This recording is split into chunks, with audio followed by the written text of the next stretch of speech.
They laughed when the quiet girl in the back row said her grandfather was a Navy SEAL legend, but their smiles died the moment 12 silent warriors walked through that classroom door. Emma Sullivan had learned long ago to keep her head down at Ridgemont High, to blend into the walls, to let the popular kids have their stage. But today was different. Today was Veterans Day, and Mrs. Chen asked each student to share if they had family who served. When Emma's turn came, she spoke softly, almost apologetically. My granddad was in the Navy, Special Operations, Vietnam. The room should have stayed respectful. It didn't. Brett Cunningham, captain of the lacrosse team, son of a corporate lawyer who bought his way onto every charity board in town, leaned back in his chair and smirked. Special Operations? Yeah, right. My dad says half these guys lie about their service. Bet your grandpa pushed papers on a ship. Laughter rippled through the room like poison. Emma's cheeks burned red, but she said nothing. She never did. Brett wasn't finished.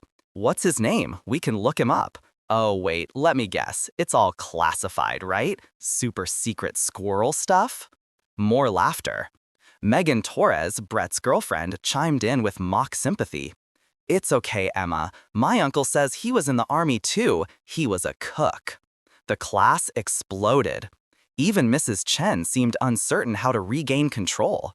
Emma's hands trembled as she clutched the edge of her desk. She whispered something, barely audible. What was that? Brett sneered, cupping his ear. Speak up, Navy brat. Emma's voice cracked, but she forced the words out. His name is Chief Petty Officer James Sullivan, SEAL Team 2, 3 tours, Silver Star and 2 Bronze Stars. Brett typed on his phone, scrolling, shaking his head theatrically. Not finding anything, Emma. Sounds made up to me. That's when the classroom door opened. No knock, no warning. 12 men entered in absolute silence, moving with a predator's economy of motion. They wore dress uniforms, navy khakis, ribbons cascading down their chests like waterfalls of honor. But it was their eyes that changed the air in the room. Eyes that had seen things no high school bully could imagine. The lead man was in his 70s, silver-haired, walking with a cane, but he moved like controlled thunder. Every head turned.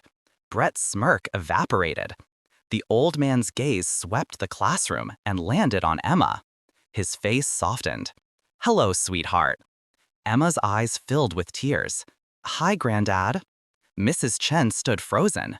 The man behind Emma's grandfather stepped forward, younger, maybe 50, built like a brick wall.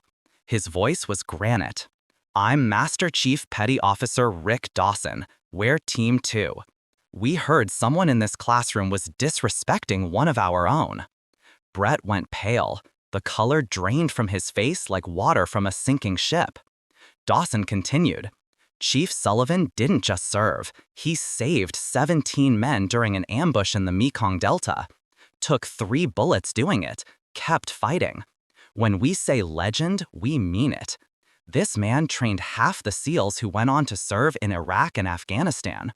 When we heard his granddaughter was being called a liar, we cleared our schedules. Another SEAL stepped forward, holding a framed photograph. Young James Sullivan, face-painted, weapon-ready, surrounded by his team in a jungle that wanted them dead.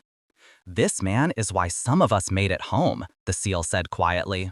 So when his family honors him, you stand. You don't mock. You don't question. You respect. The classroom was a tomb. Brett couldn't even look up.